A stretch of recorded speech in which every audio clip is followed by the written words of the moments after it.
झूठे एफआईआर में एक एफआईआर करो, चाहे 10 एफआईआर करो, चाहे 50,000 एफआईआर कर लो। ये आदिवासी बेटी ज्योत्सना डरने वाली नहीं है। तुम लोगों की गीदड़ भपकी से नहीं डरती है, ठीक है। इनकी जो असंवैधानिक मांग है इनको वापस ले ले, वरना मणिपुर बनने में समय नहीं लगेगा, ठीक है। मतलब क्या बताना चाह रहे हो कुलवी भाई कि बस में चढ़ेंगे लेकिन बस को टायर को पंचर करके चढ़ेंगे, ये बताना चाह रहे हैं आप लोग? खबरदार, सब देखो जाइए, ये जो आपकी असंवैधानिक मांग है, चाहे वो हमारे सुदेश महतो दादा हो, चाहे जयराम भाई हो, आपकी जो भी मांग है वो पुनः वापस ले और इस विवाद को यही खत्म करे और जो आदिवासी और मूलवासी का प्रेम था उसको लगातार बने रहने दे। ये जो गलत मांग है इसको अगर आप छेड़ोगे तो आदिवासी शुरू से जंगल में रहा, जंगल में रहकर उस जंगल को शहर बनाने का काम किया, गांव बनाने का काम किया। आदिवासी जंगल छोड़ा है लेकिन तीर धनुष चलाना नहीं भूला है, ये याद रखे। बहुत बहुत धन्यवाद मेरे भाई उरांव समाज, चेरा मुंडा समाज और जितने भी सात जनजाति है जो डाल्टनगंज में रहते हैं, मेरे खरवार समाज के भाई, आप सबों को, मेरे भीम समाज के भाई, आप सबों को मैं पुनः धन्यवाद देती हूँ। जय जवान, जय झारखंड, जय आदिवासी। बहुत अच्छा लगा डाल्टनगंज की सभी मेरी आदिवासी भाई बहनों और झारखंडी भाई बहनों को आप लोगों के चैनल के माध्यम से जोहार बोलती हूँ।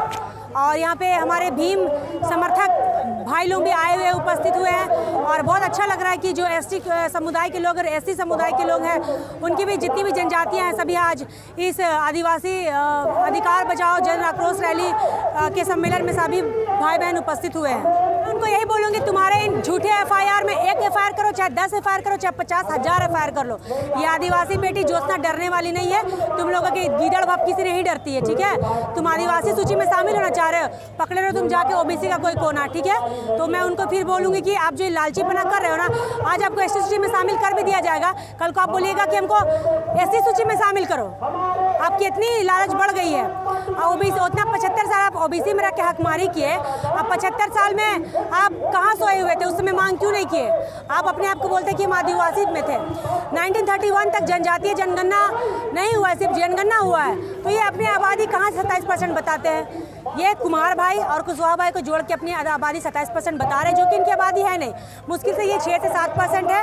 और मैं अगर इनको बोलूँ कि अपनी आबादी तो ज़्यादा बताते हैं, तो इनको बोलिए ना कि अलग अपना पार्टी बना लेगा, अलग खड़ा कर लेगा और उसी में चुनाव लड़के लोग अपना सरकार बना लेगा। ये लोग चाह रहा है कि झारखंड से आदिवासी सरकार को हटा के कुर्मी का कोई सीएम बने। ये सब जयराम महतो और जेएलके के लोगों की करनी कतनी है। जो आपने पूछा ना गाली गलौज कौन करता है, तो ये जयराम महतो के समर्थक और जेएलके के बहुत सारे छुटपुट यूट्यूबर, जिनका घर भी यूट्यूब चला के आदिवासी माँ बहन को गाली बक के उनका यूट्यूब चैनल चल रहा है और गंदी गंदी गाली लोग देते रहते हैं।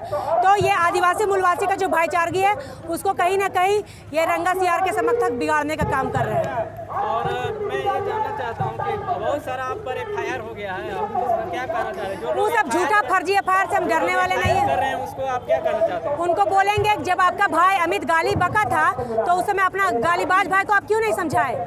आज जब वो अंदर चला गया तो उसका बहन बेटी लोग आ गई उसका समर्थन के लिए। मतलब गालीबाज को उसकी बहन लोग क्रांतिकारी बता रही है, गालीबाज को उसका भाई सपोर्ट कर रही है। मतलब उसका बहन और दूसरे आदिवासी का माँ बहन नहीं है। और मैं ये जानना चाहता हूँ, इनके एफआईआर से डरने वाले नहीं, आदिवासी बेटी है, एक एफआईआर करे चाहे 100 एफआईआर करे। और मैं एक सवाल करना चाहता हूँ, अपनी परवरिश बता रहे हैं ये लोग कि हम लोग गालीबाज का बहन है। इनकी जबरदस्त की मांग है, जबरदस्ती मांग है। भीड़ दिखा के आप सरकार के ऊपर दबाव नहीं डाल सकते। भीड़ दिखाने का बात रहेगा ना, आदिवासी समाज में 32-33 जनजाति होती है। आपका जो 81 गोष्ठी की बात करते हैं ना, फिर हमारा जो खाली मुंडा जनजाति का 340 गोष्ठी है। उसके बाद जो बाकी 32 जनजाति में कितना गोष्ठी और गोत्र रहेगा ना, आपका जो 81 गोष्ठी उस पर कितना भारी पड़ेगा वो देख लोगे। अभी तो सिर्फ हम ही लोग बोल रहे हैं सामाजिक कार्यकर्ता, और जब हमारे लोग आएंगे ना तो आपका ये आंदोलन कहाँ उड़ जाएगा पता भी नहीं चलेगा। इसलिए आप जो रेल टेका करोगे तो हम लोग भी अपने अखड़ा में बैठकर लड़कर आपका विरोध करेंगे, और जब तक आप खड़े तब तक विरोध करेंगे। और एक सवाल है कि अभी झारखंड भी मणिपुर जैसी हालत हो रहा है, जिस तरह से ये अपनी मांग को बैकआउट नहीं करते हैं तो हम लोग बिल्कुल वही बनाएंगे। और उसी प्रकार से झारखंड में हो रहा है, तो क्या इनकी जो असंवैधानिक मांग है इनको वापस ले ले, वरना मणिपुर बनने में समय नहीं लगेगा, ठीक है। चाहे वो जयराम महतो जी हो, चाहे वो बड़े भाई सुदेश महतो जी हो, आपकी जो भी मांग है भैया, रिक्वेस्ट है, काइंडली हम्बल रिक्वेस्ट है, आपकी जो मांग असंवैधानिक है उसको आप बैकआउट कर लीजिए, क्योंकि आपने आदिवासियों को जगाने का काम किया है, और आदिवासी जब जग गया ना तो आप उसको सुला नहीं सकते हैं।